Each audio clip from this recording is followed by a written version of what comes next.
plaquetaria y en tercer lugar serie blanca. ¿Ok? Básicamente eso va a ser el orden. Es decir, serie roja, plaquetaria, blanca y por último, embrio. Así más o menos va a ser el orden de sus preguntas de las 20. ¿Ya? Entonces, les traigo algunas preguntas de embrio ya que espero que hayan revisado o por lo menos hayan repasado básicamente lo que hemos hablado la semana pasada acerca de los eventos primordiales, los objetivos de la primera, segunda, tercera, así como los diversos usuarios que van a pasar, sobre todo en la parte de embriología. ¿Cuál es la parte que más pregunta? Preembrionario, nunca te olvides eso, por favor. La parte preembrionaria es donde más preguntan, porque ahí suceden bastantes cosas. ¿Ok? La parte segmento de embriología es lo que más preguntan de eso. ¿Ya?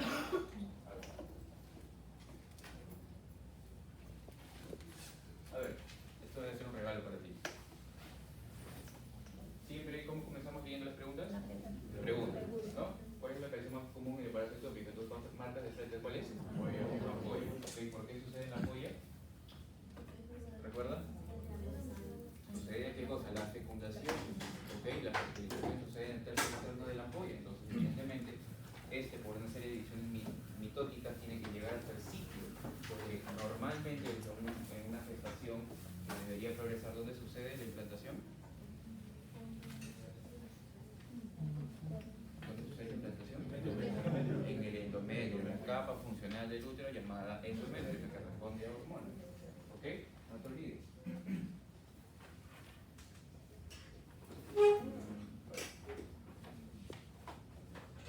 Acá se está preguntando una pregunta directa: ¿cuál es el mecanismo de acción del fármaco que se está mencionando? No es un fármaco que evidentemente seguramente te lo habrán mencionado en gineco, lo has visto en medicina interna.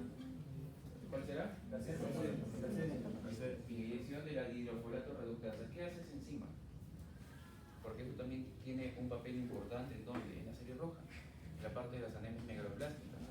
Recordemos que las anemias megaloblásticas se dividen. Las anemias macrocíticas, dentro de un método vamos a hablar, tiene varias divisiones.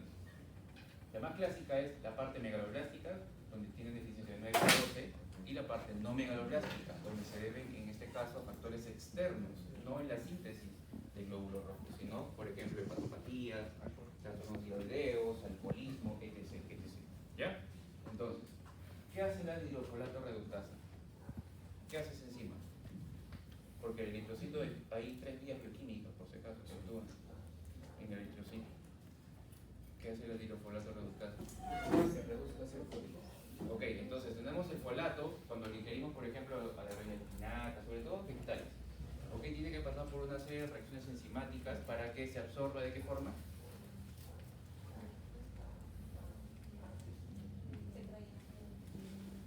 ¿Cómo? Por ahí, por ahí. M o algo así vas a poner el examen. Tiene que saber cómo se absorbe.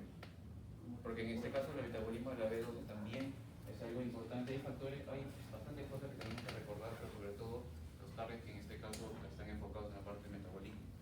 ¿Cómo se absorbe la B9? ¿Transporte activo? No, ¿cómo? ¿En qué forma se absorbe? Tetrahidrofolato. ¿Ah? Como tetrahidrofolato. ¿Ok? Entonces esta hidrofolato reductasa es una enzima intermediaria que en el componente intermediario, que no necesitamos saber el nombre, permite justamente la formación de, que dijo el compañero, el tetrahidrofolato. Recién en el tetrahidrofolato permite ¿qué cosa? ¿Para qué sirve en este caso la B9 junto con la B12? Sirve para bastantes reacciones bioquímicas, pero principalmente para síntesis de ADN. ¿Cómo en este caso permite la síntesis de ADN? ¿De qué forma? Acuérdense qué, cómo y por qué, eso lo sabré la primera semana. Este curso básicamente integral es qué, cómo y por qué. ¿Cómo permite la síntesis de ADN? ¿Qué es lo que hace?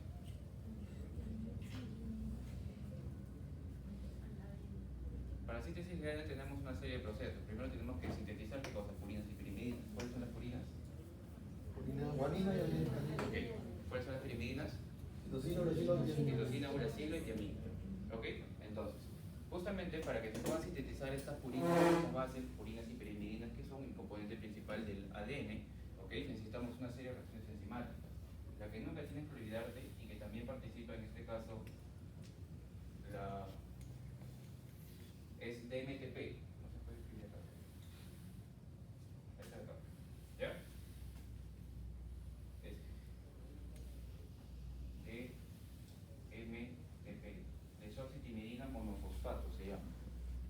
¿ok? Desoxitimidina monofosfato es un compuesto que justamente permite catalizar una serie de reacciones bioquímicas para sintetizar en este caso las purinas y las pirimidinas. Entonces, en un paciente que esté en este caso deficiente por X causa, por ejemplo, ¿dónde se absorbe la B9?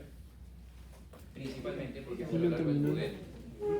William terminal. Y en yuno principalmente.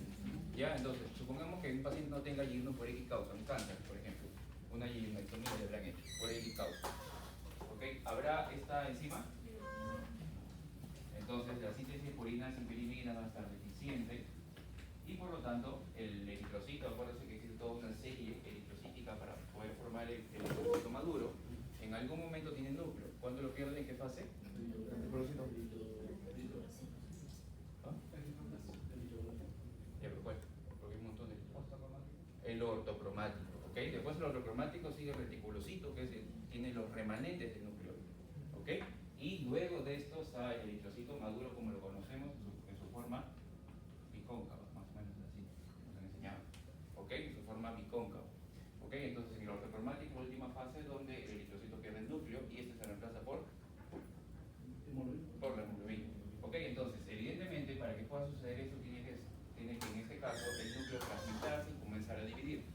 Para poder hacer esto y formar un nuevo núcleo en las nuevas células, se necesitan de estas fases. Entonces, si esto está deficiente, lo único que va a hacer el eritrocito es tener cierta irregularidad con un núcleo grande, disperso, y así va a comenzar a crecer y crecer y crecer. Y lo mismo sucede en la B9 y en la B12, solo que hay diferencias, sobre todo clínicas, muy importantes. ¿Ok? Lo vamos a ver dentro de un momento. ¿Ya?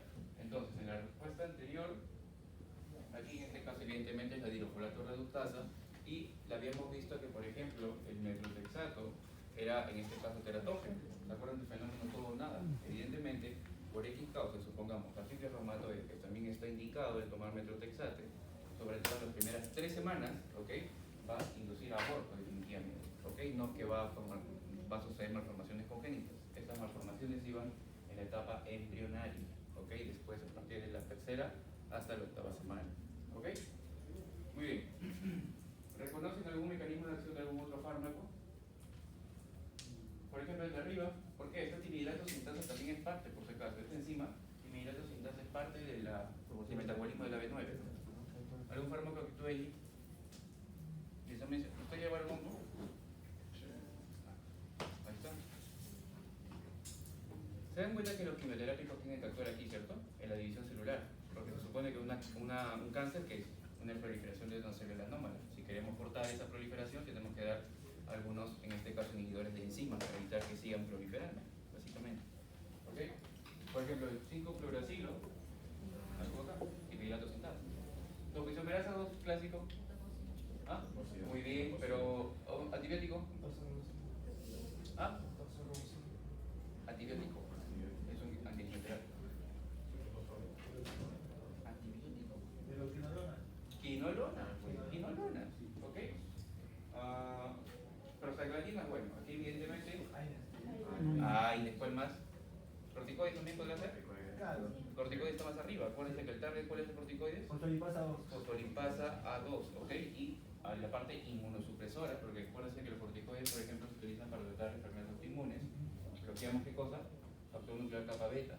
El factor nuclear capa beta se va al hígado para que sintetice los famosos reactantes de fase aguda. ¿Cuáles son? Dame 4 ejemplos de reactantes de fase aguda que podrían ser. PCR, muy bien, proteína C reactiva. ¿Cuál otro? Procalcitonina. Muy bien, proca.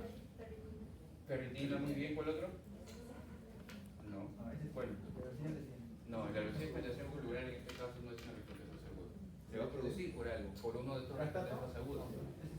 El BCG que dijo la compañera, ¿no? Que en este caso nos permite, ya nos han enseñado en la parte de interpretar laboratorio, normalmente los eritrocitos están aglutinados.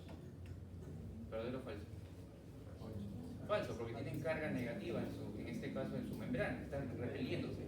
Pero por un reactante de fase aguda hace que se aglutinen. ¿Cuál será? Que no lo ha mencionado. Lo ha mencionado Proca, PCR, Fertina, como otra compañera. ¿Cuál será este factor de este reactante de fase aguda que lo produce el hígado que hace que los eritrocitos se aglutinen? Muy bien, el fibrinógeno, pues, fibrinógeno. ¿Ok? ¿Ok? Entonces justamente este BCG, que en este caso velocidad de sedimentación globular, es como su propio nombre lo dice, con qué frecuencia, con qué tanta facilidad estos se van a aglomerar o aglutinar. ¿Ya? Antagonismo de receptores de progesterona se me enseñó en química. Porque al doctor Sánchez le gusta preguntar bastante vía Koch, de Gringolandia. ¿Qué fármaco que está indicado, por ejemplo, para el manejo del aborto? Está indicado. ¿Ah? El misoprostol es un análogo de prostaglandina E2, que tiene un efecto secundario, aumentar las contracciones del músculo lisouterino, por esa razón es abortivo, pero se creó con un fin, en este caso, para úlceras. No, progesterona no. Justamente tienen que actuar bloqueando los receptores de progesterona. ¿Cuál será? Comienza con M y no es misoprostol. Nadie nos ha mencionado quién es. Ya llevaron embarazo ectópico. Mifepristone se llama. ¿Ya? Mifepristone. Mifepristone, obviamente acá no lo tenemos, bueno sí hay, pero en las clínicas no. ¿Ya? Pero en Gringolandia sí lo tienen y es parte del embarazo, el manejo del embarazo. ¿Ok? Tópico, mifepristone. Bloquear los receptores de progesterona. ¿Ya? Abortivo. En realidad ya el manejo es no solamente miso, sino miso más mifepristone. Los dos tienen ciertos efectos de sinergismo porque tienen diferentes mecanismos de acción y permiten en este caso poder evacuar a la paciente. ¿Ya? Muy bien. Aquí. Perdigo más probable. Nivel elevado de beta, útero mayor al esperado, ausencia de latido fetal. Con solamente ausencia de latido fetal ahí está el diagnóstico. El análisis histológico muestra tejido con 6 cositas hidróticas sin embrión.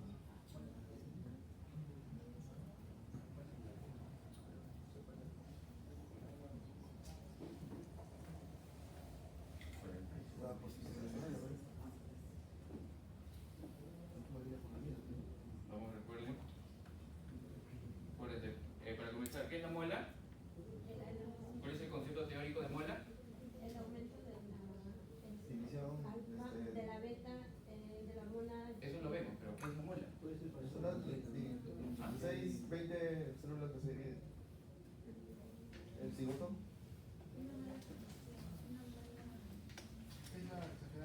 Si yo tengo que el útero va a crecer enormemente a expensas de la cantidad de la edad gestacional, ¿no? Porque acuérdate que la edad gestacional, mientras mayor la edad gestacional, mayor tamaño del útero.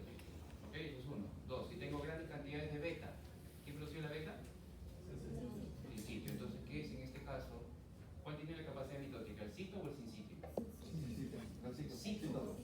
Entonces, si yo tengo proliferación del cito, que tiene capacidad mitótica, más aumento de la cantidad de beta que produce el sin sitio, ¿cómo se llama todo eso? ¿A partir de dónde sale? El sin sitio y el cito. El trofoblasto. El trofoblasto. Entonces, ¿qué es la muela?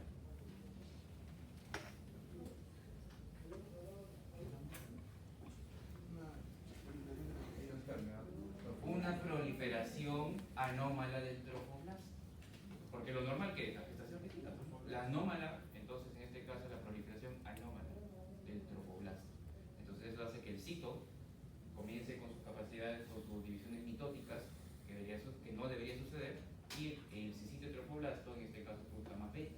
Entonces por eso vemos que la beta está desproporcionada a la cantidad de gestacional. Entonces, ¿qué es la mola? Proliferación anómala del trofoblasto. ¿Ok? Entonces acuérdate de la mola. Tenemos dos tipos, la completa y la incompleta o la parcial. En este caso, ¿cuál es la más frecuente de todas? ¿De lejos? Ok, la completa, de lejos es diferente. ¿Ya? ¿Quién tenía la culpa en la muela completa?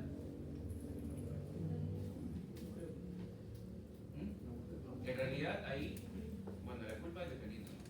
El ovocito no tiene carga y en este caso un espermatozoide tiene doble carga genética.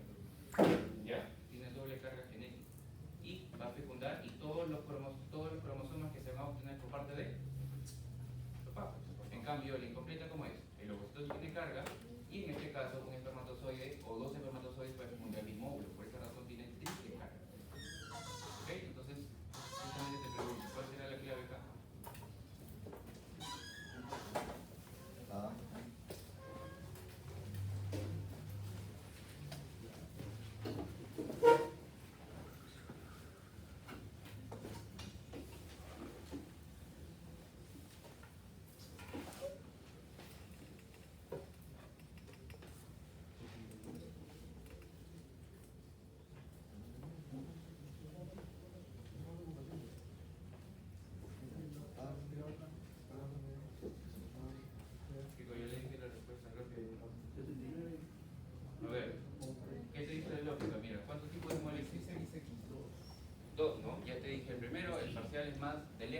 más frecuente. Entonces, aquí solamente la carga genética del padre. ¿Podrá haber restos fetales entonces? ¿Se podrá formar feto? Sin mamá no podemos. ¿Qué dice acá? Ausencia de latido fetal. ¿No? ¿Qué más te dice? Útero mayor al esperado, análisis histológico más de tejido con vellosidades colónicas hidrópicas sin embrión. Entonces, no hay embrión. ¿De qué estamos hablando? De la completa, pues. De la completa, porque toda la carga es por parte del papá. La mamá no tiene carga. En cambio, la parcial tiene carga de papá y tiene carga de mamá. Por esa razón podemos encontrar ¿qué cosa? Tejido embrionario, con contralatidos y todo eso, pero evidentemente no es compatible con la vida que tenga triple carga. ¿Estamos de acuerdo? ¿Se entendió? Ya. Que solamente con el concepto puedes sacar todo eso. No te olvides. No es pensar tanto. ¿Ok? Acá, ¿en qué día posterior a la fecundación ocurre típicamente la implantación del lactocito? Como mínimo, ¿cuánto era? ¿Un rango? Nunca tienes que olvidarte eso, por favor. Aquí en Perulandia, si te vienen algún examen con A3, sí, lo que sea, siempre es el día 7. Pero el seminario es tan pronto como el sexto y tanto como el 10º día. ¿Ya? Nunca tienes que olvidarte de eso. Ya. Bueno, ya te dije. Ahora estamos hablando de la parcial o de la completa. De la parcial. ¿Ok? No te olvides de esto, por favor.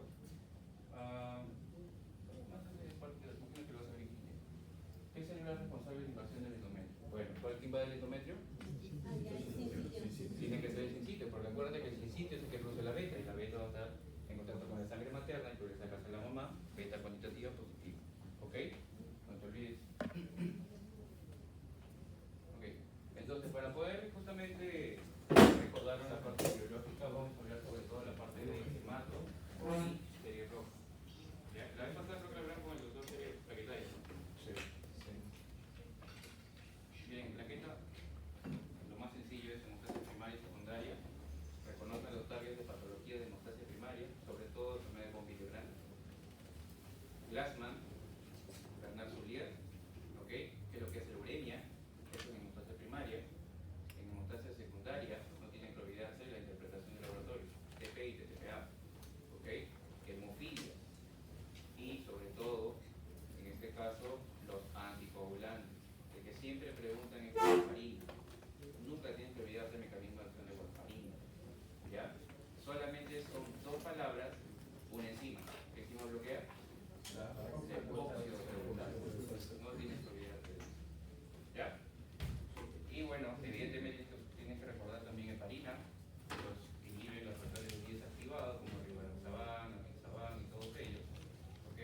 Sobre todo, principalmente esos a través de casos clínicos, ¿ya? En primer lugar, entonces vamos a ver justo aquí la parte de serie roja, ¿ya? Nos han enseñado siempre que la parte de serie roja lo podemos dividir clásicamente.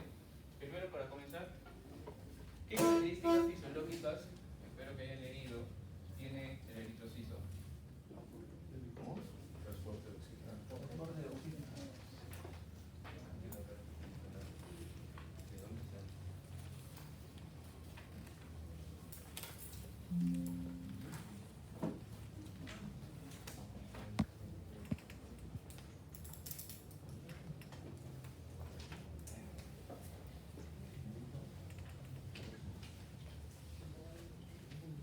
Ya. Entonces, como ven ustedes todos acá, evidentemente parte de los procesos que finalizan a la tercera e inician la cuarta semana van hematopoiesis, porque ya sabemos que el primer órgano hematopoyético, ¿cómo se llama? ¿Sale de dónde? Del hipoblasto. ¿Ok? No te olvides de eso. Entonces, tenemos la célula madre, en este caso hematopoyética multipotente. Multipotente significa que solamente va a dar un solo linaje. Tenemos pluripotente, ¿ok? Totipotente y multipotente. Un ejemplo de multipotente clásico es la célula hematopoyética, que evidentemente, ¿a partir de qué semana se hace la hematopoiesis intramedular? Pregunta clave siempre. 18. ¿Ok? A partir de la 18ª semana, la hematopoiesis se inicia en este caso en la médula ósea, como debería suceder, y esta va a progresar hasta el día de hoy. ¿Ok? Tenemos dos linajes a partir de este de acá. ¿Ok? La célula madre. Tenemos dos linajes, como lo vemos acá, linfoide y mieloide. en la imagen es muy importante para que ustedes también puedan enfocar su estudio en la parte de leucemias.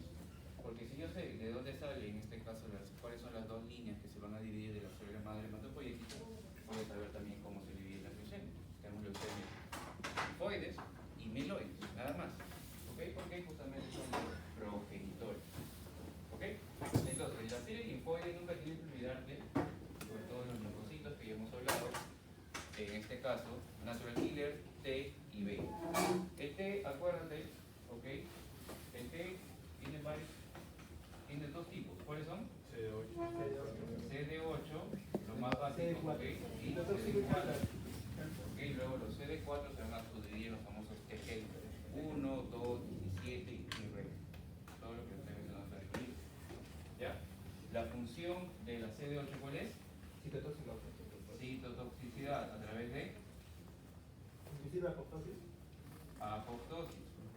Tiene un mecanismo llamado perforinas y granzimas. Dentro de los CD8 hay gránulos que tienen perforinas y granzimas que hacen este efecto de citotoxicidad. ¿Contra quién nos protege la CD8? Cáncer. Cáncer. Muy bien. ¿Cuál otro? ¿Ah? Células infectadas con virus. ¿Ok? No te olvides de eso. ¿Ya? B. De la serie B, ¿cuál es la función del linfocito B? ¿Dónde madura? ¿Dónde madura el linfocito B? Ok, nunca te olvides. B de bone marrow. ¿Qué es bone marrow? Médula ósea. Ok, madura en médula ósea.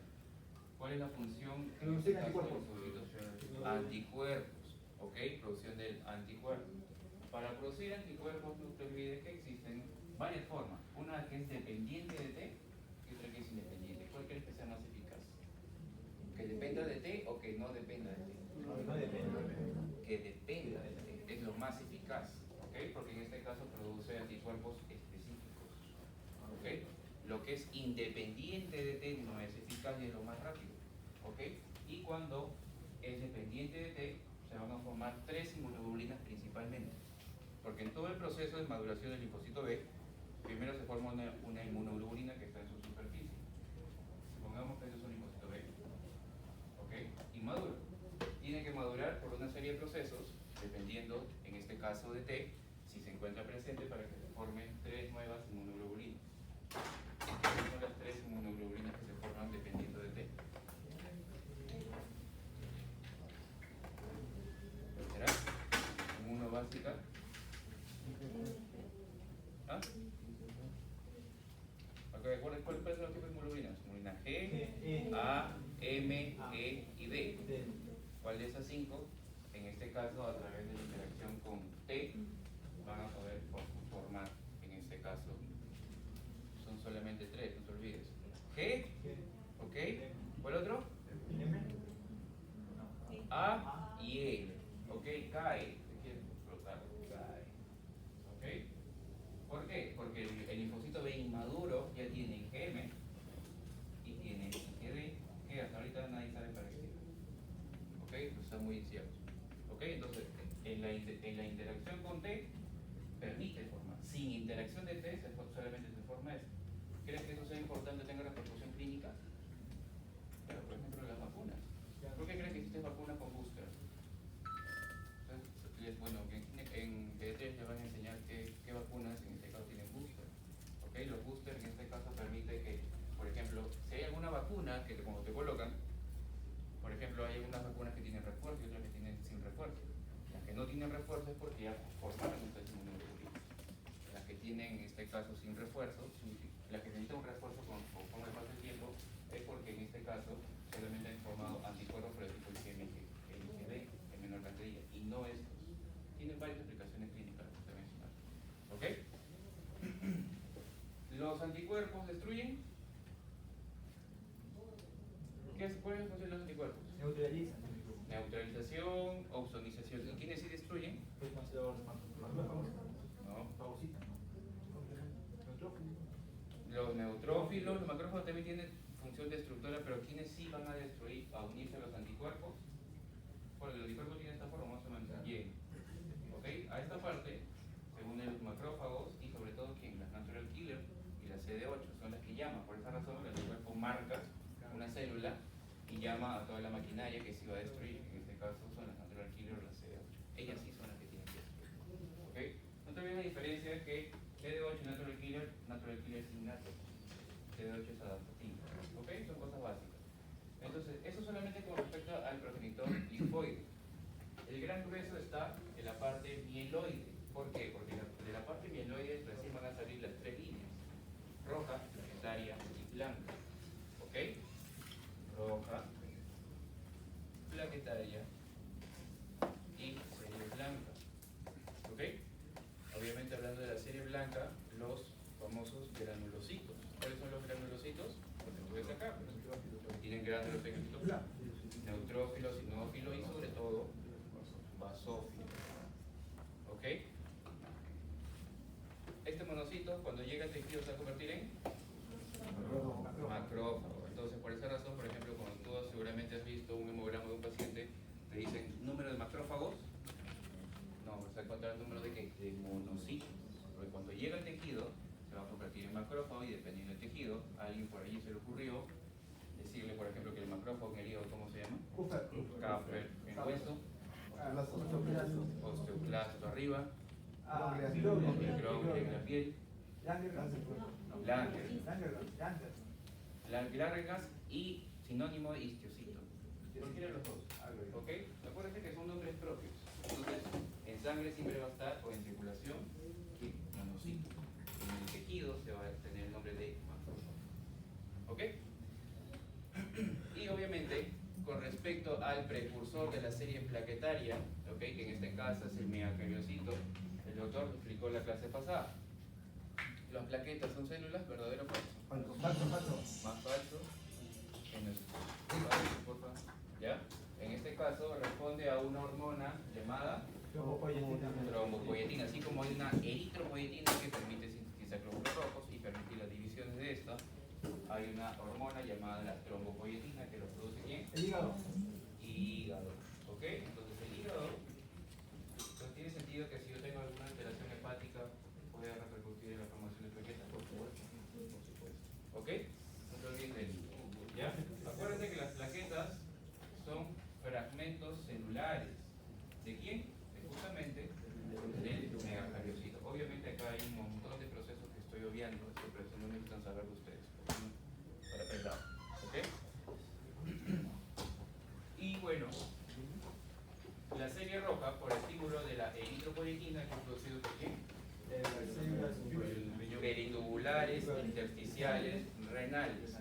¿Ok? Bueno, por lo menos eso está un poco en divulgación, pero si les viene alguna pregunta de eso para marcar, para llenar, siempre se les los perindubulares intersticiales. ¿En respuesta a quién? ¿Cuál es el estímulo para que en este caso se libere la eritropoietina? Hipoxia. ¿Ok? Hay un factor, el HIF1, o sea. ¿Ok? Este factor inducible de hipoxia, factor inducible de hipoxia, tipo 1. Este es el que justamente permite el estímulo para que se libere la eritropoietina y vaya entonces por una serie de procesos para que en este caso pueda formar eritrocitos como lo conocemos. Pregunta. La leucemia mieloide crónica se caracteriza por la presencia de granulocitos, ¿verdadero o falso? La respuesta está en la imagen. Entonces, ¿entiende? Yo no tengo por qué aprenderme de memoria las características clínicas o el escrotil. ¿Por qué? Porque si yo sé de dónde sale, voy a poder deducir que la leucemia mieloide crónica, una de sus características es que gran presencia de granulocitos. ¿Por qué? Porque en este caso está proliferando ¿quién? La estirpe mieloide. La mieloide salía la serie roja, plaquetaria y blanca. ¿Ok? ¿Cuál es la diferencia entre leucemias y linfomas? ¿Cuándo se produce? Ok, primera diferencia. ¿Dónde se produce? Leucemias. ¿Cuál es el origen? El sitio anómalo. Médula. Entonces, ¿el linfoma dónde será? Ganglio. Entonces, ¿cómo será la clínica del linfoma? La clínica, más allá de los signos B que son clásicos, que es muy similar a la parte de, en este caso, a paciente con TB, por ejemplo. ¿Qué se caracteriza? ¿Qué signo clínico tendría un paciente con linfoma? Adenomegalias, ¿ok? ¿Por qué? ¿Por qué en el ganglio? ¿Por qué tiene que ser el ganglio y no la médula? ¿Qué sucede en el ganglio? Ahí se origina. Ahí están cuidándonos, en este caso, los linfocitos T y sobre todo los linfocitos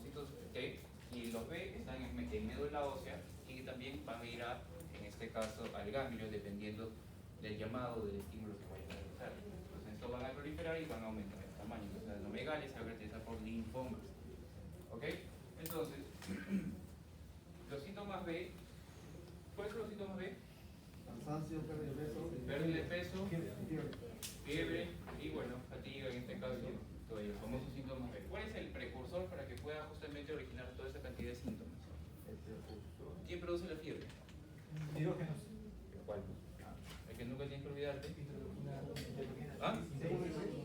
Interleuquina 1. ¿Cuál es su tipo? Tenemos alfa beta. Beta. Nunca te olvides, ¿ok? Interleuquina B1 beta. Es el pirógeno endógeno por excelencia. ¿Ok? ¿Cuál es en este caso la citoquina proinflamatoria por excelencia que incluso fue target en la época de COVID? Uno más importante porque es el segundo. Interleuquina 6. Por ejemplo, en la época de COVID, allá en Gringolandia se creó un fármaco llamado tocilizumab. En este caso bloqueaba la interleuquina 6 porque es el que permitía la famosa tormenta de citoquinas, motivo por el cual pues, nuestra gama usa. ¿Okay? Porque el pulmón se dañaba, el riñón, había cardiotoxicidad, arriba también. Entonces, todo eso era por interleuquina 6. ¿Ok? Y el tercero más importante, en este caso es el que produce la pérdida de peso en los pacientes con síntomas B o en los pacientes, por ejemplo, con cáncer, es el famoso factor de necrosis tumoral alfa. ¿Okay? También tiene cierto efecto proinflamatorio, pero es la citoquina asociada a la caquexia. Nunca tienes que olvidarte de eso.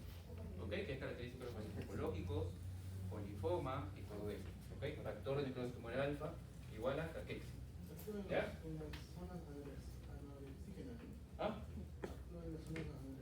¿Cuáles serán las zonas anorexígenas?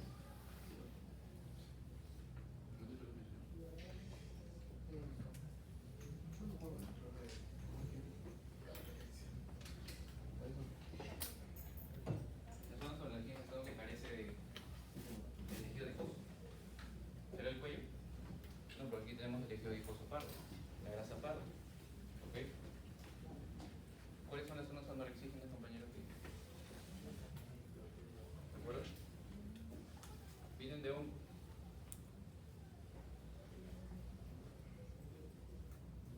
¿Dónde será? ¿Tenemos grasa aquí? ¿Por qué creen que un paciente que, por ejemplo, cuando comienza a perder peso, la principal pérdida de peso son las extremidades y lo que menos disminuye la cantidad de peso es a nivel centípedo?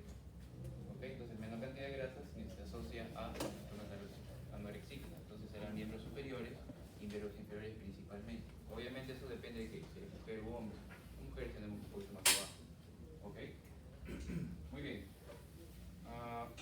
Entonces, a partir de acá podemos recién empezar la famosa serie roja. ¿Ya? Solo a medida de recordar. ¿Qué significan los famosos CD que les han enseñado en hongo? ¿Qué son CD? CD18. CD8, perdón, CD4. ¿Por qué se llaman CD? ¿Qué es CD? No, por eso se llaman. Porque, por ejemplo, la célula madre stem cell hematopoyética tiene un CD, que es CD34 positivo. ¿Qué significa CD? Cluster de diferenciación o cluster of differentiation. ¿Qué significa eso? ¿Cómo tu DNI? ¿Ya? ¿Cómo identificaron eso? A través de simetría de flujo. Es una prueba en este caso inmunológica que permite justamente certificar o darle un nombre y apellido a cada célula, en este caso de la serie blanca. ¿Ya? Entonces te vas a dar cuenta que, por ejemplo, en tu libro, ¿qué dice? La estirpe B es CD19, CD20 y CD21. ¿Y de qué depende eso? En el estadio que se encuentre. Mientras más pronto o más cerca al cero, más inmaduro, y mientras más lejos es más maduro. ¿Ok? Nunca tienes que olvidarte de eso. Por ejemplo, en este caso, macrófago. ¿Qué CD tendrá?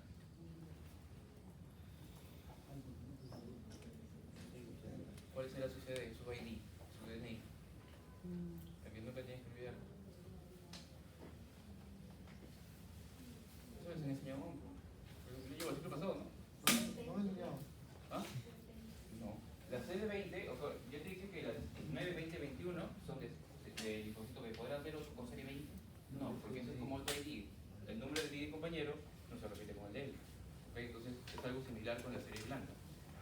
¿Cuál será el del macrófago?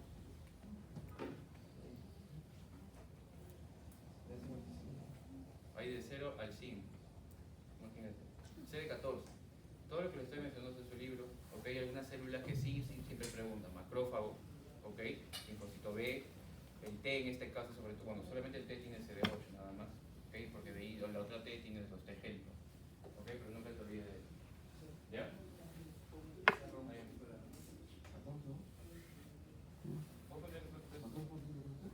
¿Polo grande?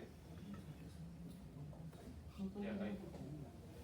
Ok, entonces pasemos en este caso al del estirpe mieloide, que por acción de la eritropoietina de las células peritubulares intersticiales va a formar nuestro famoso eritrocito con su forma bicóncava. ¿Ya? Muy bien. ¿Qué características fisiológicas recuerdan de este? Del eritrocito. Transporte de sustancias, oxígeno. Ok, entonces en este caso permite el transporte de oxígeno a través de ¿quién? De hemoglobina. Ok, tenemos la hemoglobina, ¿no? Famosa hemoglobina. Ok, unidad de oxígeno. Composición de la hemoglobina. Composición de la hemoglobina. 2 alfa y 2 beta. Si te preguntan qué es la hemoglobina es otra cosa. Es una protoporfirina 9 más, ¿qué es la hemoglobina? La proteína cuaternaria está compuesta por 2 partes. El grupo hemo, que es una protoporfirina 9 más unida al hierro en estado ferroso, más ¿quién? La parte proteica. ¿Cómo se llama la parte proteica? Globina. ¿Ya? Entonces te preguntan qué es el grupo hemo más globina. ¿Ok? Composición. Obviamente estamos hablando de hemoglobina de adulto, que es el subtipo A1. Tiene 2 alfa y 2 beta. ¿Ok?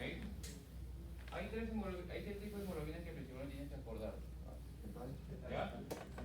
Hemoglobina A2, que es 2 alfa y 2 gamma, te voy a dar. 2 delta. ¿Ya? Y la otra es la hemoglobina fetal, que es así, es 2 alfa y 2 ¿ya? 2 gamma. ¿Ok? 97, 3%, ¿ok? Y 2, 1. Que más o menos es la composición, en este caso, de la hemoglobina del adulto. ¿Ok?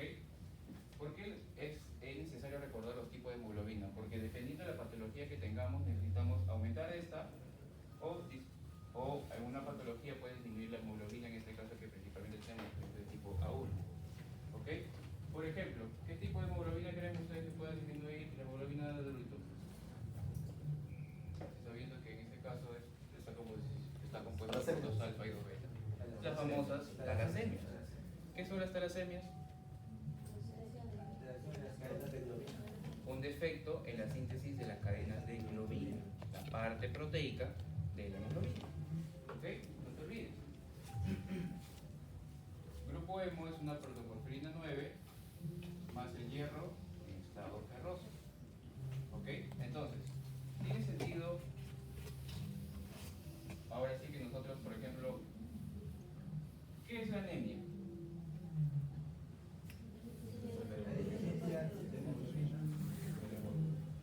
¿Qué es anemia? Como que deficiencia si no tuviese hemoglobina. Yo les aseguro que aquí más de una chica es anémica. Tiene hemoglobina, entonces no es deficiencia de hemoglobina. ¿Ah? ¿Cuál es el concepto de anemia? ¿Qué disminuye? La cantidad de oxígeno. El transporte de oxígeno.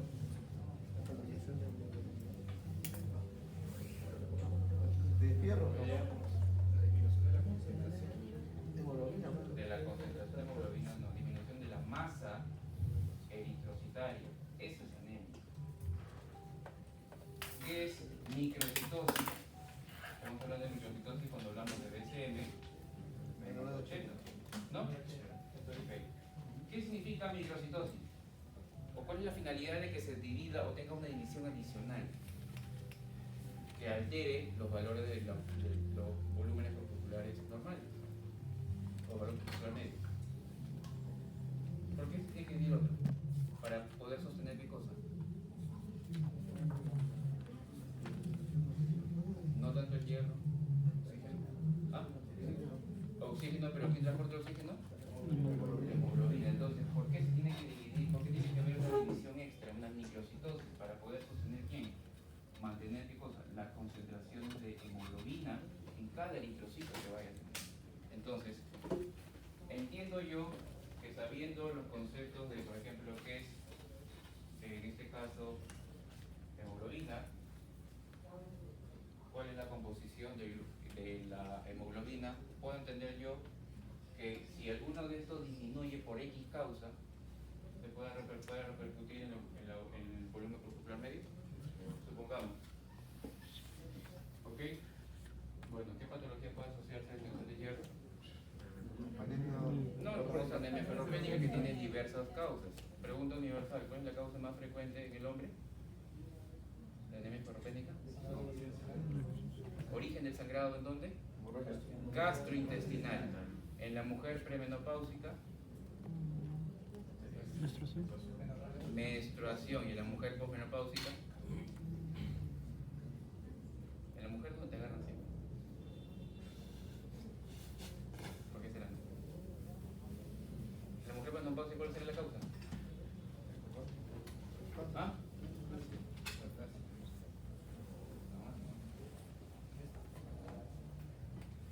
¿Qué tipo de causa tiene la ferropénica en la mujer posmenopáusica? Claro. Se vuelve igual que el hombre. ¿Ya? Sangrado a nivel gastrointestinal. ¿Ok? Entonces, premenopáusica, evidentemente menstruación. Posmenopáusica es sangrado gastrointestinal. ¿Ok?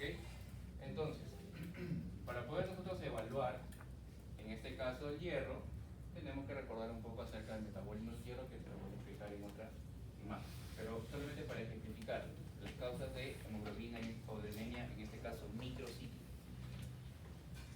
¿Qué patologías me pueden alterar el metabolismo de las protoporfirinas, doctor? ¿Qué es eso? Muy bien, porfirias. ¿Ok? ¿Qué otra patología?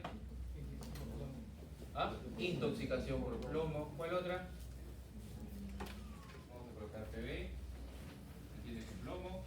Porfirias, que es algo raro en nuestro medio, pero si te vas a España, ellas van de cada día, porfirias, por la gente del Mediterráneo. Otras causas.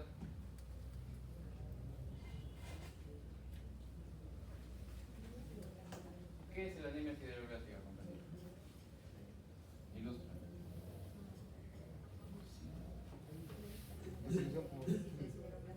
¿En cómo se forman esos sideroblastos? ¿No? Porque es característica en el proteína, la presencia de sideroblastos. ¿Quién se acumula? El hierro. Si yo sé, muy bien. ¿Se entiende la lógica? ¿Quién se acumula? El hierro, pues, porque si tengo alterado la protoporfirina, el hierro queda libre y no se va a unir jamás. Porque aquí, ¿qué enzima los une? Ferro que la tasa, ¿ok? Que es target del plomo. Entonces, en este caso, la anemia sideroblástica, que tiene un target que está arriba, que les voy a mostrar en otra imagen, que en este caso, ¿alguien sabe cómo se llama la enzima? Ala sintasa. Tenemos dos alas, ¿ok? Ala sintasa y ala deshidratasa, que está después, está a nivel, en este caso, a nivel citoplasmático. Le voy a mostrar una imagen. Entonces, hay varias causas de anemia sideroblástica. ¿Ya? ¿Por qué mencionan esto? Porque alguna vez habrá venido algún caso. ¿Ok? Hay causas congénitas. Eso no nos importa mucho porque es lo menos frecuente. Dentro de las causas adquiridas, hay un fármaco que puede originar anemia sideroblástica. ¿Alguien se acuerda? Seguramente les han preguntado en medicina interna. Porque esa ala sintasa necesita de un cofactor. ¿Cómo se llama el cofactor? ¿Qué vitamina es? B6. B6, piridoxina. Entonces, ¿te acuerdas, por ejemplo, en el tratamiento de la TB, qué fármaco produce neuropatía periférica? Isoniazida. ¿Y para prevenir eso qué se daba? B6, pues piridoxina. Piridoxina. Entonces, ¿qué es lo que pasaría si das isoniazida en un paciente con TB, ok, y no das el cofactor B6? más allá de que fue producida neuropatía periférica, ¿okay? Por deficiencia de B6 producto del fármaco, también fue producida anemia sideroblástica. ¿Se entiende la correlación? ¿Está bien? Ok. Ya hemos hablado del grupo hemo, ahora hablemos de las globinas. ¿No? ¿Qué patologías pueden alterar las globinas? La famosa talasemia. Tenemos alfa-talasemia y la beta-talasemia. La que nunca tienes que olvidarte es la beta-talasemia mayor, que es la que produce más clínica. Porque las demás, dependiendo del número de lesiones, en este caso, mientras más lesiones tengan, mayor clínica. Así va a ser. ¿Ok? Nunca te olvides la beta-talasemia.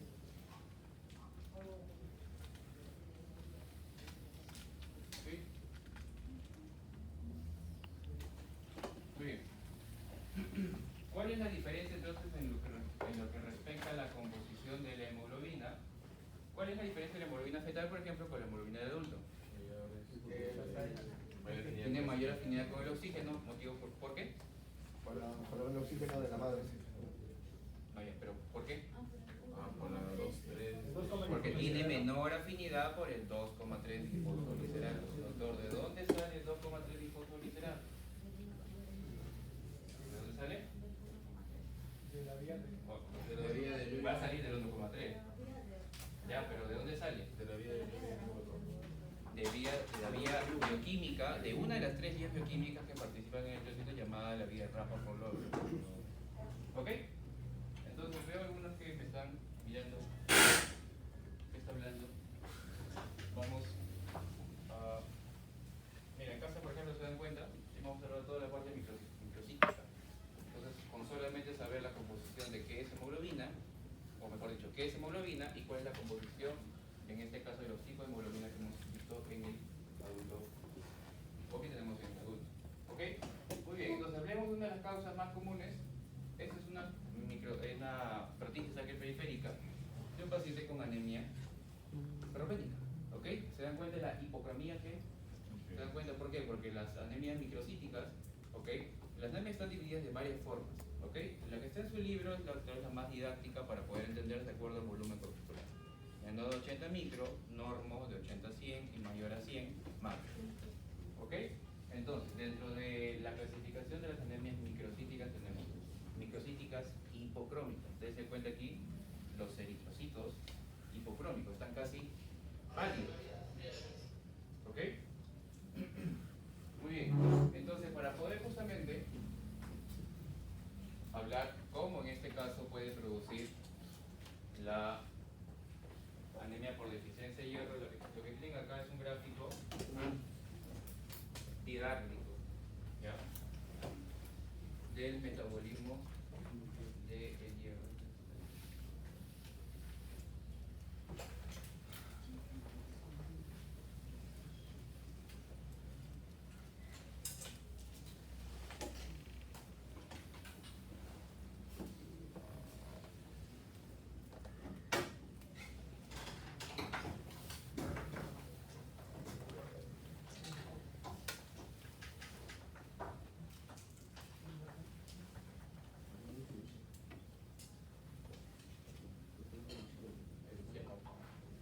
Ok. A ver, recordar, hemos ver ahí segundo ciclo, o tercero, creo. Hierro. Tenemos dos fuentes de hierro, ¿ok? Ferroso y férrico. Nada más. La diferencia básicamente es el nivel químico, la cantidad de electrones que tiene cada uno.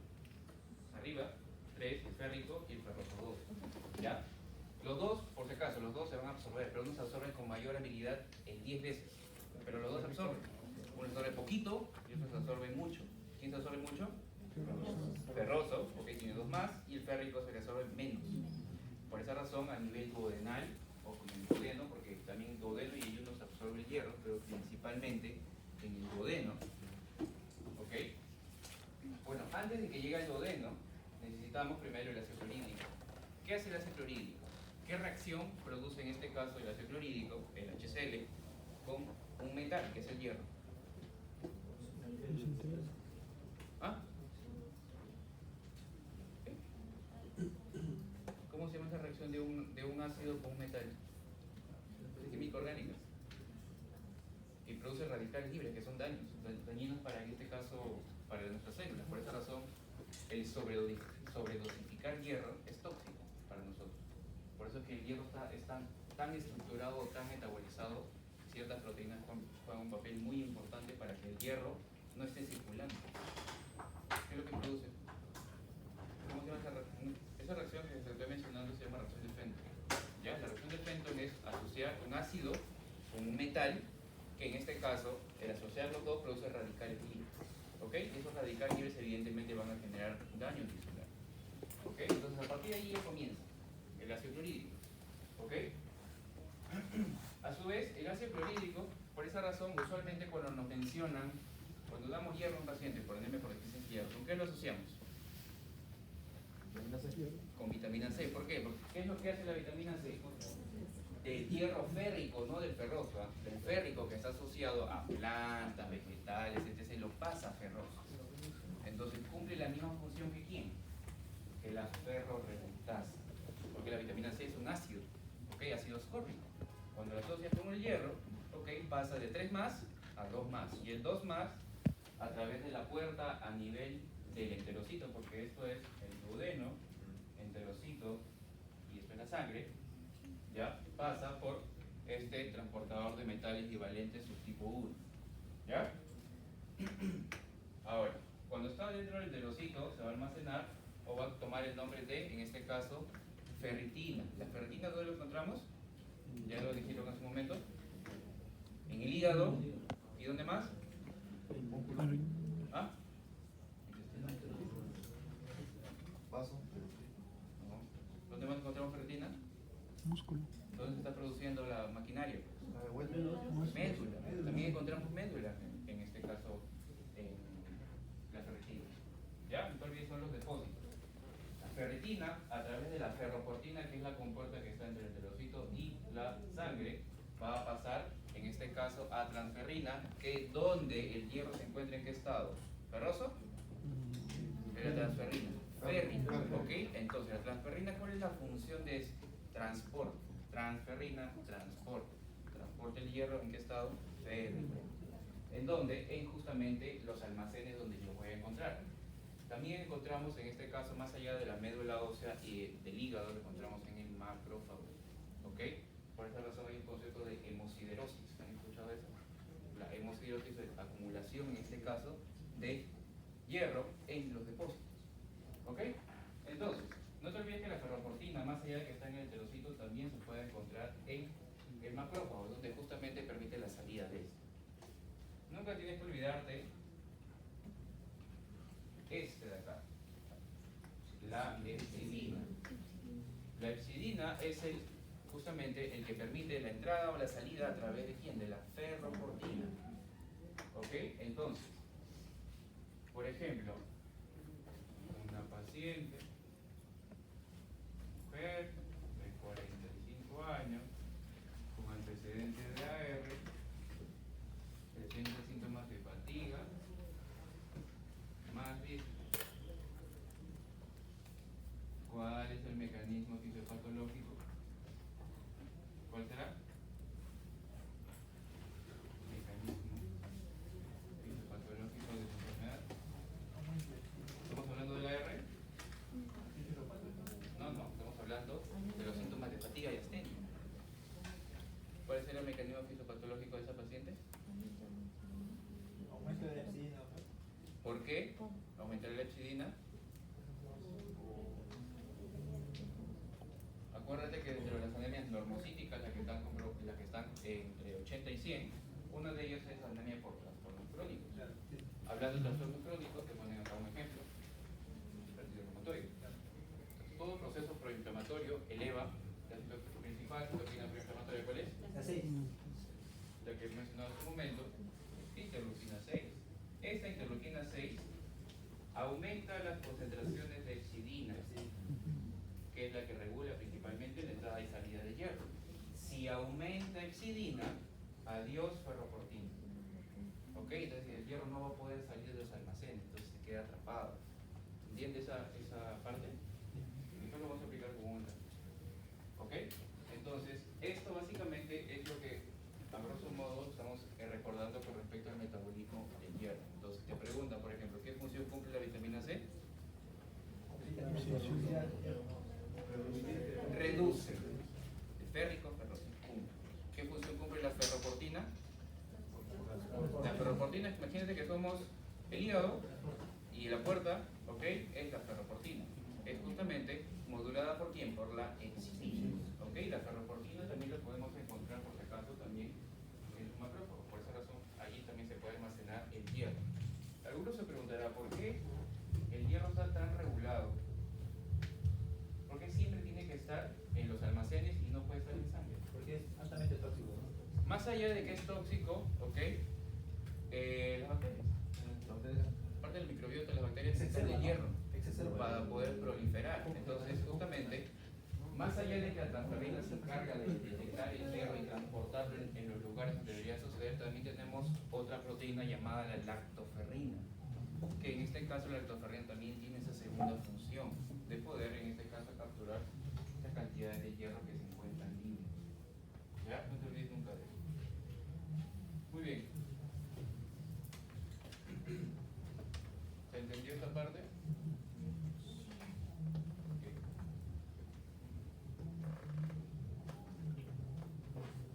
Muy bien. Esta imagen que ustedes ven acá, ¿ya?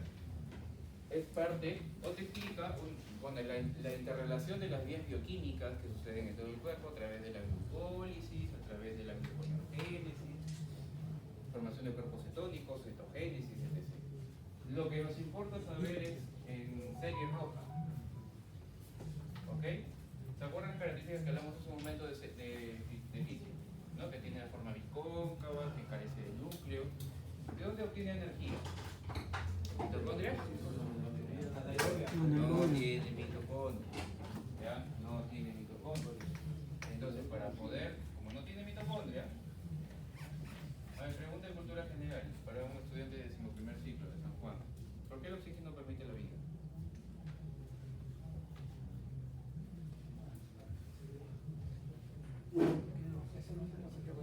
¿Ah? Muy bien, compañero está diciendo, es el último aceptador de electrones. ¿De dónde? De la cadena transportadora de electrones que se encuentra en la membrana mitocondrial interna. Entonces, cuando acepta los electrones, la infusión de protones puede entrar para que formen lo famoso ATP. Acuérdate que normalmente, ¿cuánto producimos ATP? 32 a 30 y 40. ¿Tú produces 40? Estoy hipertiroideo. ¿Ya? ¿Pero todo sale de mitocondria? No. Tenemos dos vías de la glicólisis, que produce máximo 2 ATP, y todo lo demás sale de la fosforilación oxidativa. ¿Ok? Que más o menos sale de 30 a 32 ATP. Si sumamos ambos, 30, 32 a 34 ATP como máximo. ¿Ya? Entonces, esto no puede suceder en el eritrocito. ¿Por qué? Porque no tiene mitocondria. Entonces, ¿qué sucede? Esta etapa. ¿Ok? O la vía también llamada, seguramente han escuchado de Embden-Meyer. Bueno, ¿ya? Entonces, yo sé que da un poco de miedo esto, pero tienes que acercarte. Aquí hay una patología, por ejemplo, que puede afectar, o que puede, en este caso, estar deficiente una enzima que puede afectar el eritrocito. ¿Ok? Seguramente habrán escuchado o estará en su libro esta enzima de acá, llamada la piruvato-quinasa. ¿Ok? ¿Qué es lo que hace la piruvato-quinasa? Convierte el fosfenol piruvato a piruvato. ¿Ok? Entonces, si está deficiente esa enzima, el eritrocito no va a poder tener esa energía, esos 2 moles de ATP aproximadamente, y por lo tanto se va a obtener alemol. Obviamente es algo congénito, pero por eso les he traído para que ustedes puedan ver. Aquí está endocrino, aquí está, bueno, en verdad estas vías está todo. Aquí es respiratorio, ¿ok? Pero el hemato está acá. No te olvides para poder enfocarlo en una de las patologías de las anemias normocíticas, ¿ok? En este caso de las hemolíticas, porque las normocíticas seguramente habrán visto que tiene diversas subdivisiones, ¿ok? Pero la más sencilla de todas es que dentro de las normocíticas, que están entre 80 y 100, las que se hemolizan y las que no se hemolizan. Las que se hemolizan, ¿dónde está el defecto? O puede estar en el vaso, o puede estar, por ejemplo, afuera del vaso, que en este caso es el vaso sanguíneo, ¿ya? Este es el vaso del órgano. ¿Ok? Por eso se llama hemólisis intravascular y las hemólisis extravasculares. ¿Ok? Y las no hemolíticas es, por ejemplo, por deficiencias enzimáticas. ¿Ok? ¿Qué otra enzima usualmente me suelen preguntar bastante?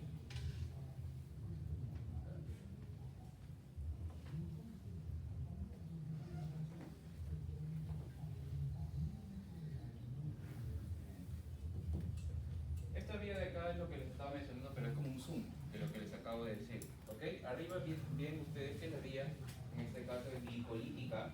¿Ok? Y un bypass de esta misma vía glicolítica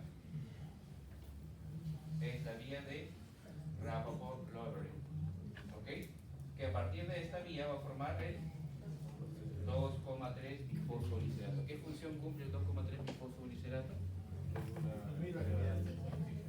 Regula justamente la afinidad por el oxígeno. ¿Ok? ¿Se acuerdan la curva de disociación de la hemoglobina? Claro. La curva de disociación de la hemoglobina, por si acaso, no es un tema que se pregunte mucho en matos. Donde sí se pregunta es el resto, en neumo. Así que no estén interpretando mucho en ese caso. ¿Ok? Pero sí hay una de las causas que, en este caso, van a desplazar la curva hacia la derecha. La curva hacia la derecha da ¿qué tipo de efecto? Bohr. A la izquierda es Haldan.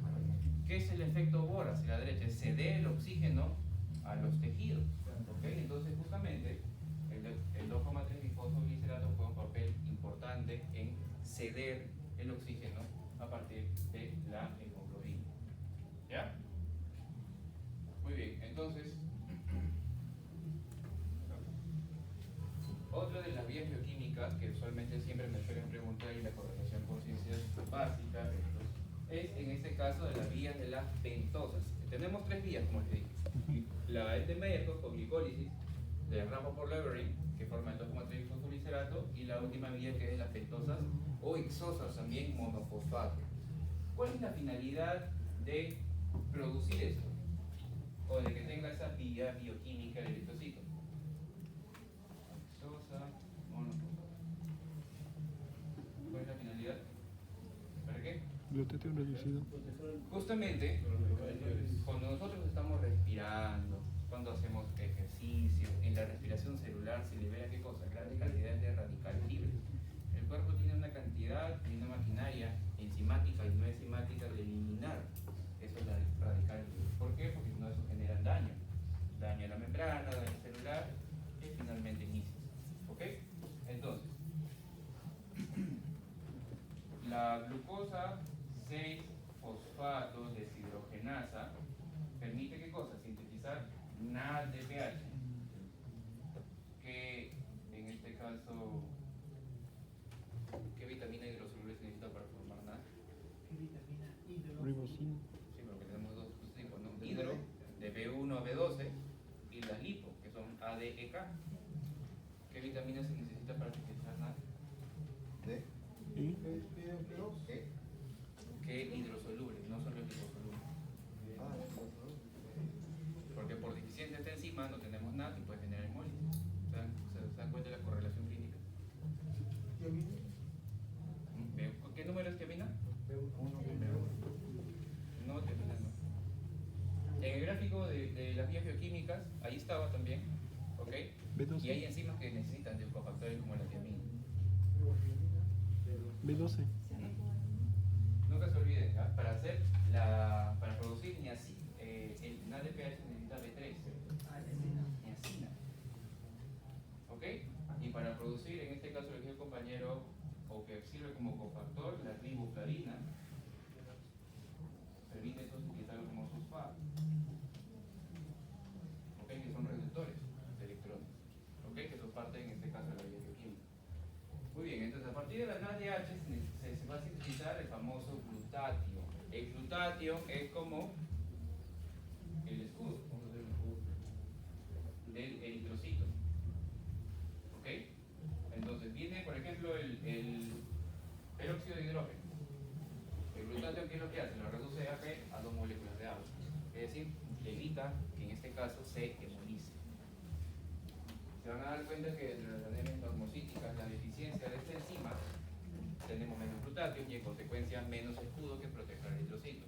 Por ejemplo, estas situaciones me pueden conllevar distinción de glucosa y sulfato de deshidrogenasa. Congénitas, muy bien, pero adquiridas.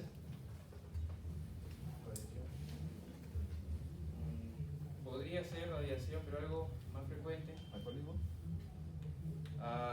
No, alcoholismo no. ¿Ah? Justamente, por ejemplo, en Cusco, donde más usualmente se suelen diagnosticar esto, bueno, sobre todo en la parte de las sierras, ¿no? ¿Por qué? Por el consumo, en este caso, de aguas. Las aguas generan radicales libres. ¿Ok? Entonces, los pacientes que tienen deficiencia enzimática, ya que usualmente esto es asintomático, pero cuando consumen algo que produzca radicales libres, y va a generar hemólisis, toda la clínica compatible con hemólisis, que es ictericia, anismia, fatiga, etc. Otra de las cosas es, donde más me preguntan más allá de ABA, son fármacos. Ya, nunca te olvides de esto, fármacos. ¿Qué fármacos pueden producir hemólisis? En este caso pueden precipitar hemólisis en un paciente con deficiencia de glucosa o sulfato.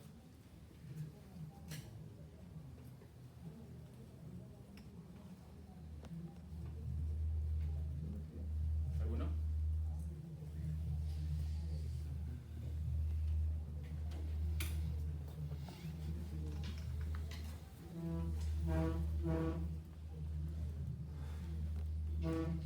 ¿Alguno?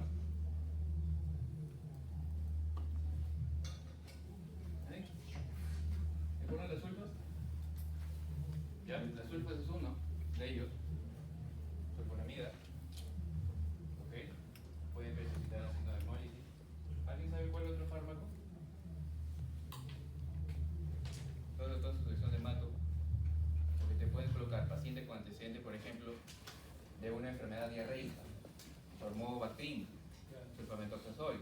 Ahora tiene síntomas de fatiga, disnea, ictericia, se encuentra en enfrotisis, cistocitos, por ejemplo. Signos de hemólisis. ¿Algún otro fármaco? ¿Ah? Los antipalúdicos. ¿Cómo cuál?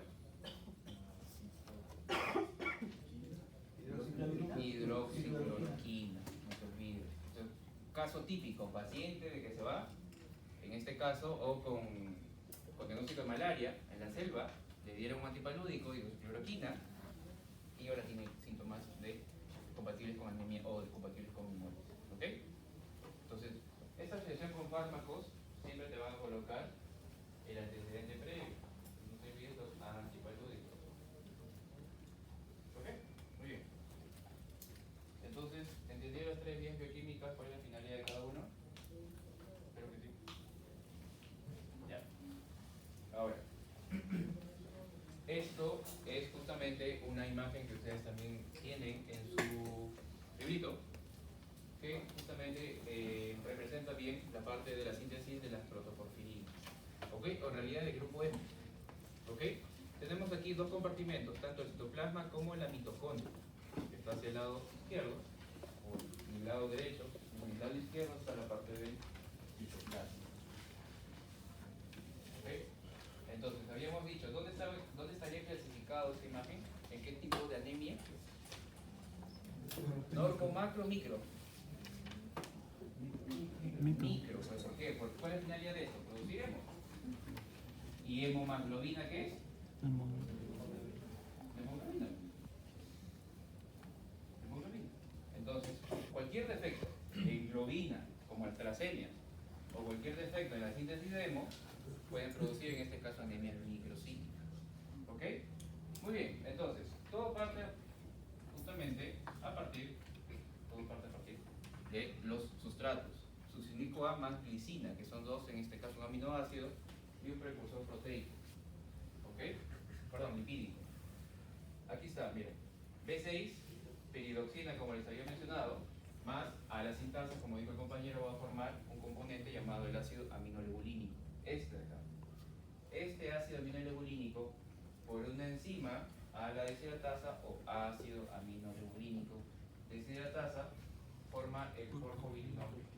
No necesitan aprenderse estas enzimas, porque estas de aquí, de las porfirias. ¿Ok? Jamás hemos preguntado porfirias, porque bueno, esto es algo extremadamente raro en nuestro medio, pero si te quieres ir a España, te van a contar. ¿Ya? Porque es muy, muy frecuente la parte de las porfirias. ¿Ok? Pero el porfobirinol fue por una reacción o por una acción, en este caso de enzimas, va a formar el protoporfirinógeno subtipo 3, que este de acá va a formar, en este caso, la protoporfirina 9. Aquí falta poner el apellido. ¿Ya? Entonces, toda esta síntesis de protoporfirinas es una comunicación entre tanto la mitocondria o el mitosol junto con el citoplasma de la propia célula. Ahora, la ferroqueratasa permite que el hierro en estado ferroso, ¿ok?, junto con la protoporfirina 9 pueden unirse para formar ¿qué cosa? El grupo hemo. La ferroqueratasa y la ala-desidratasa son los targets de un paciente con intoxicación por plomo. Ejemplo clásico de aquí que hemos colocado en sus exámenes o que pueda suceder, por ejemplo, un paciente proveniente de Cerro Pasco, de La Oroya, ok, de toda esa zona. ¿Ya? Ahí los niños toman agua contaminada con plomo, producto de la minería, de la mala explotación, etc. ¿Ya? Ahora, ¿cuáles son los signos clínicos de un paciente intoxicado por plomo? Ok, los síntomas tienen que ver con de anemia y los de saturnismo. ¿Cuáles son los síntomas de saturnismo? O los signos clínicos de saturnismo. Las líneas de Burton son unas pequeñas líneas, ok, de color más o menos grisáceo a negruzco en las encías. ¿Ok? O también puede suceder en la lengua. ¿Cuál otro? Salud. Como la cognición mental. ¿Ah? Salud. Justamente, ok, como hay una alteración en la síntesis de hemo, donde va a disminuir la concentración de hemoglobina en consecuencia, esto va a repercutir sobre todo a nivel neurológico, ¿ok? Trastornos mentales, como también te pueden asociar, por ejemplo, que el niño tiene, en este caso, se duerme en el colegio, o también, por ejemplo, tiene malas notas, y así sucesivamente, ¿ok? Y otro de los síntomas clásicos del saturnismo es el dolor abdominal, ¿ya? Esto es muy importante, el dolor abdominal, ¿ya? Que eso usualmente suele diferenciar algunos tipos de anemia, ¿ok? No te olvides entonces, y los síntomas clásicos de anemia, bueno, fatiga, disnea, en este caso que están en relación con la hipoxia, ¿ok? Producto de que disminución de la hemoglobina, ¿ok? Entonces no te olvides aquí dentro de la síntesis del grupo hemo, hemos mencionado la anemia megaloblástica, sideroblástica y la intoxicación por plomo, que en este caso son dos causas de anemia microcíclica. ¿Ya? Muy bien. Ahora sí. Y por último, hablemos en este caso, para pasar a los casos clínicos, de las macrocíclicas. Dentro de las anemias macrocíclicas, como les había mencionado, tienes dos divisiones. Aquellas que están relacionadas con defectos en la síntesis de ADN, como que habíamos mencionado, que es en este caso las megaloblásticas, y aquellas donde el eritrocito está grande, pero el ADN no hay ningún problema, no se debe a unas causas extrínsecas, por ejemplo, hepatopatía, alcohólico, tiroideo y así sucesivamente. Lo que les importa saber esto de acá, folato y B12. Aciduria ureótica o anemia de Fanconi son causas raras, nunca le hemos preguntado, ¿ya? Que también en este caso se deben a defectos en el ADN, pero depende de la vía de reparación del ADN, nos está diciendo. ¿Ya? Entonces vamos a ver aquí unas imágenes de la síntesis de B12, que esto es lo que más preguntan. ¿Ok? B12. Muy bien. Principalmente fuentes de B12, que no sea parenteral, que ahora está. Carnes, B12. Carnes, huevos, etc. ¿Ok? Y menos, pero carnes y huevos. ¿Ya? Entonces no te olvides de eso, ¿ok? Evidentemente si eres vegano tienes que colocarte tu B12, ¿ok? Parenteral. Vegetariano no tanto, pero comen huevos. ¿Ok? Pero bueno, entonces, la cobalamina, ¿ok? Que está unida a la proteína, en este caso tiene que unirse a su mejor amigo hasta que llegue a la segunda porción duodenal. Su mejor amigo, en este caso, ¿cómo se llama? Esta famosa aptocorrina tiene varios nombres, ¿ya? Puede llamarse transcobalamina 1 también, por si acaso, o proteína R. Tiene 3 sinónimos, ¿ok? libros, no hay ningún problema. O colocarlo así en el examen. ¿Quién lo produce? Glándula salival, mandibular, parótida, submaxilar, etc. ¿Ok? Entonces, ¿por qué tiene que unirse? ¿Por qué tiene que unirse la lactocorrina?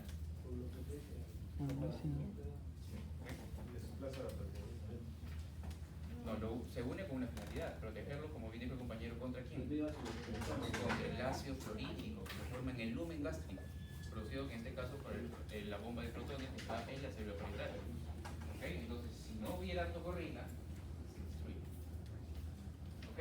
Entonces, estos dos tienen que viajar como hermanos hasta la segunda porción duodenal, y justamente aquí está bueno el páncreas. Vierte el contenido pancreático exocrino, ¿ok? Porque el páncreas endocrino es otra composición. El tipo de composición del páncreas, el 90% es un páncreas exocrino. ¿Ok? Dentro del páncreas exocrino tenemos, en este caso, composición del páncreas exocrino. ¿Qué tipo de enzimas tiene el páncreas? Amilasa. ¿El chino? Amilasa. ¿Cómo se llama? Digestivas, enzimas digestivas. Ya, dentro de las enzimas pancreáticas se subdividen entre proteasas, lipasas Y amilasa. y Amilasa. sí, ya con proteasas de grado proteínas, con lipasas de grado lípidos, ¿qué me falta?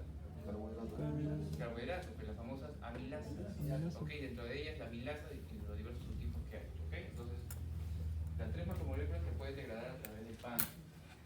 Las enzimas pancreáticas proteolíticas, por ejemplo, lo que nunca tienes que olvidarte, y ya vamos a ver en gastro, es la famosa tripsina, que por una serie de reacciones enzimáticas tiene que convertirse en su forma activa.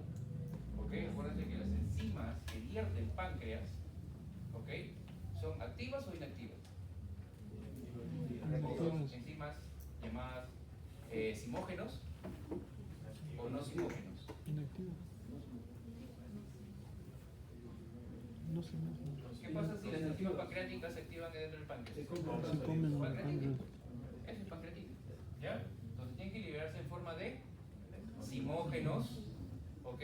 Y justamente por la secretina que libera bicarbonato, permite que en este caso las enzimas pancreáticas puedan activarse por una cascada que ya vamos a ver, ¿ok?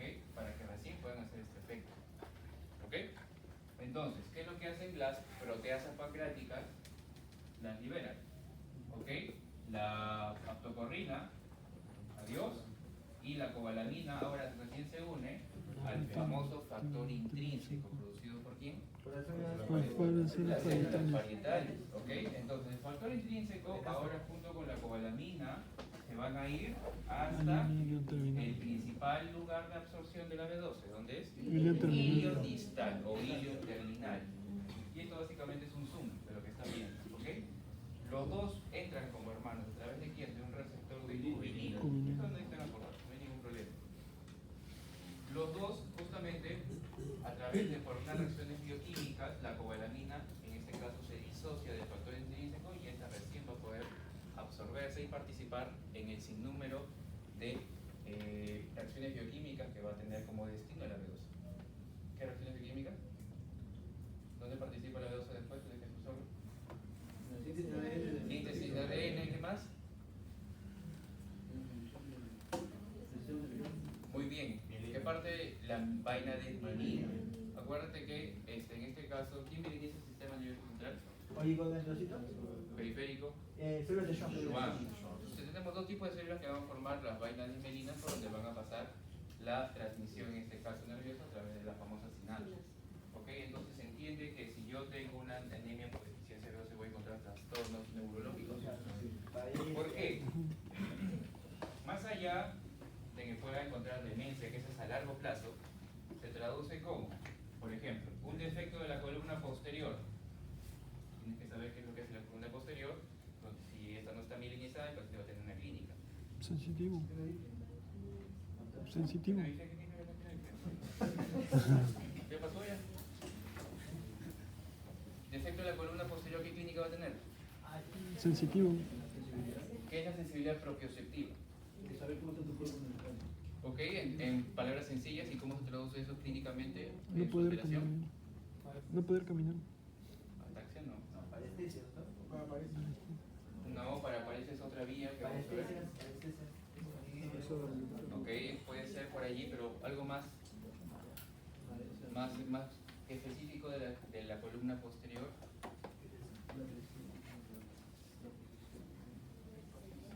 Ataxia. No se olviden nunca de la parte vibratoria. ¿Ya? Vibratoria, y como bien dijeron por allí, la propiocepción. ¿Ok?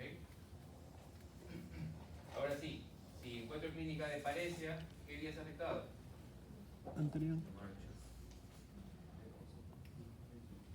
Paresia. Anterior. Ajá, ¿qué vía neurológica es afectada? Anterior. ¿Ah? Anterior. No. ¿Qué vía? ¿Es piramidal? Porque hay varias vías piramidales.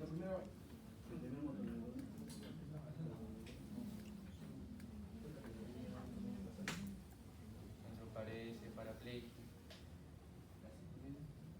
¿Cómo se llama la principal vía motora? ¿Cómo se llama?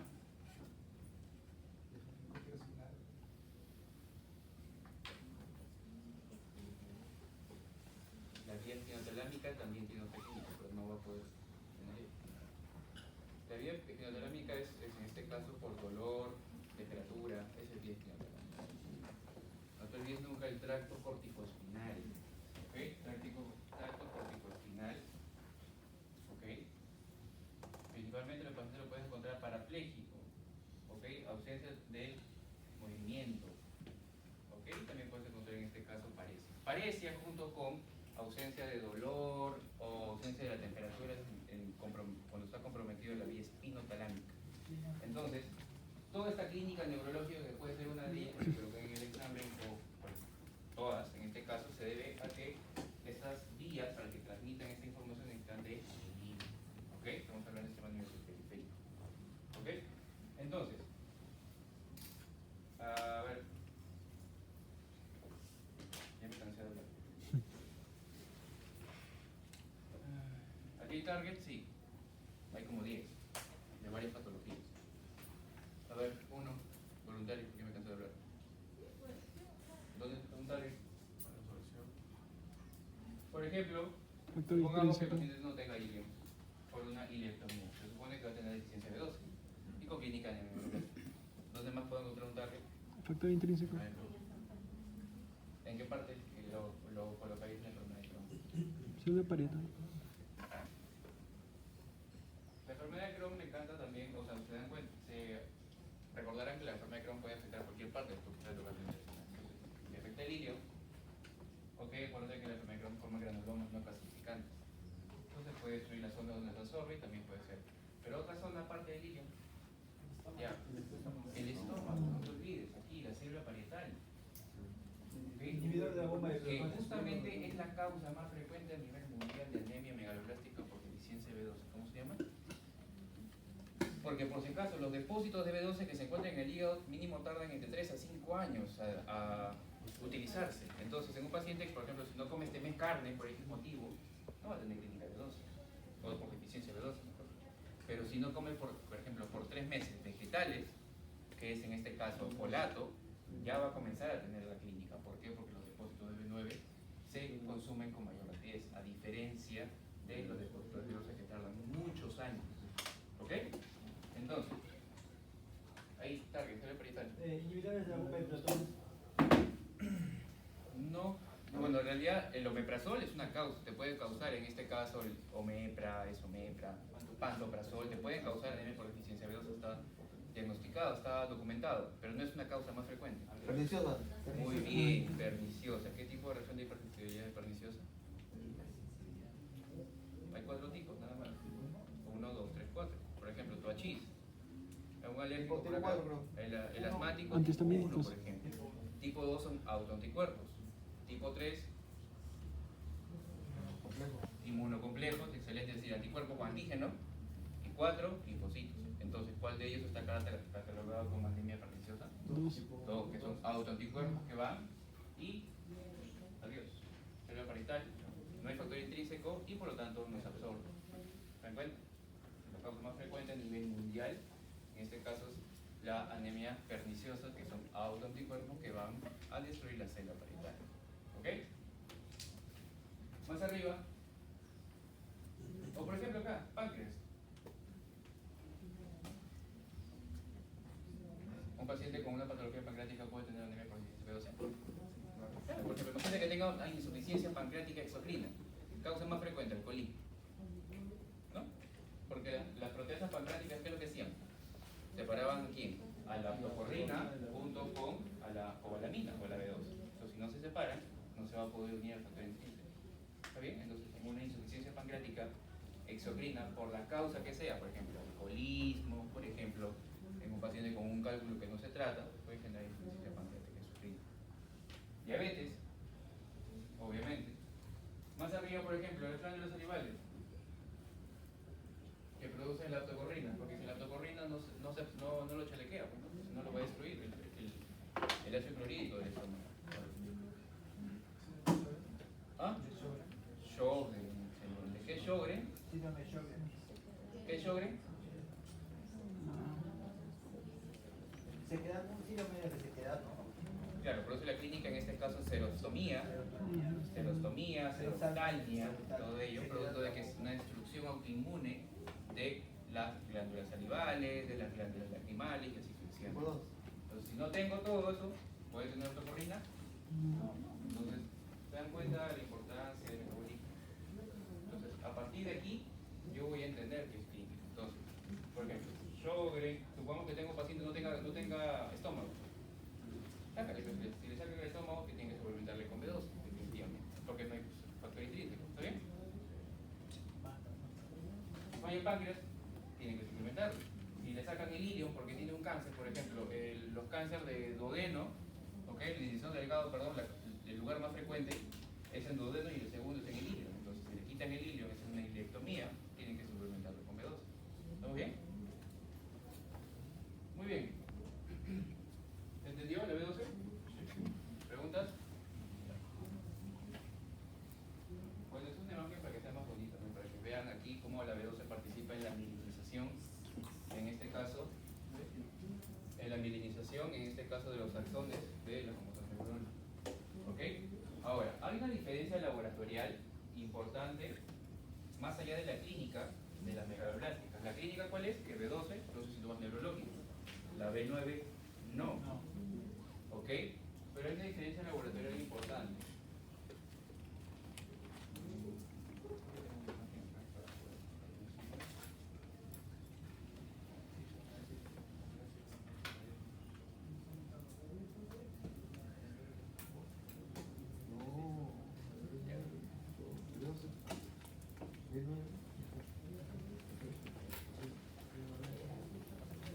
Esta pequeña imagen, ¿ok? Se dan cuenta, mientras más pronto los circuitos en verde que están allí, ¿ok? Van a ser en este caso los cofactores de ciertas enzimas. La B12, en este caso, va a ser el cofactor de dos enzimas, de la metionina citasa y de la metilmalinilcoamutasa. ¿Ok? Entonces, en un paciente necesitamos, en este caso, a partir de la homocisteína formar un aminoácido esencial llamado cisteína. ¿Ok? La cisteína juega bastante, perdón, metionina. La metionina juega un papel muy importante, por ejemplo, para la síntesis de ácidos grasos y de dar precursores para el famoso ciclo de Krebs. ¿Ok? Entonces, para poder degradar o convertir la homocisteína en metionina se necesitan no solamente de enzimas, sino también de cofactores. ¿Y quiénes están como cofactores? B9, B2. ¿Ok? Entonces, si tenemos un paciente con toda la clínica de anemia, ¿ok? Megaloblástica, más allá de, no me coloco en clínica, pero le quiero ver la diferencia desde el punto de vista laboratorial. La B9, la homocisteína, va a estar aumentada. ¿Ok? ¿Pero el ácido metilmalónico va a estar aumentado? No, normal. No. ¿Ok? Porque solamente está deficiente este, no está la B12. En cambio, la B12 voy a encontrar homocisteína elevado más el ácido metilmalónico. ¿Qué clínica creen que fue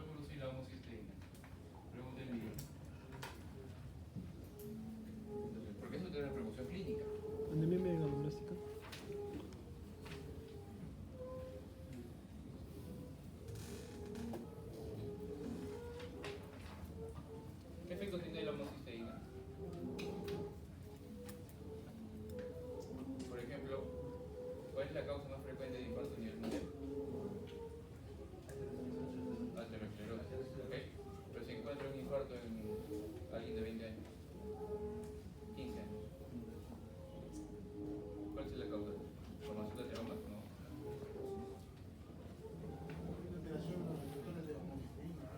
La homocisteína tiene un efecto, un daño endotelial severo. ¿Ok? Entonces, supongamos que el paciente tenga una deficiencia enzimática por X causa. ¿Ya? La homocisteína tiene repercusiones a nivel endotelial.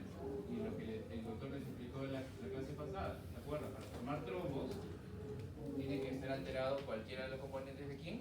De la tríada de Virchow. ¿Se acuerdan?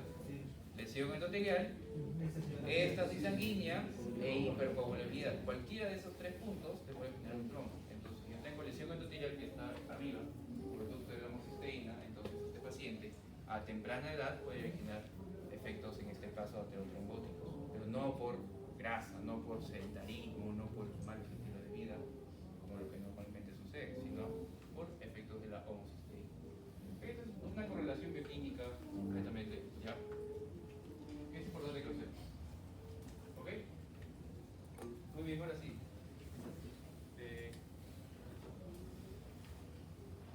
Rick, por favor, ¿puedes colocar aquí está el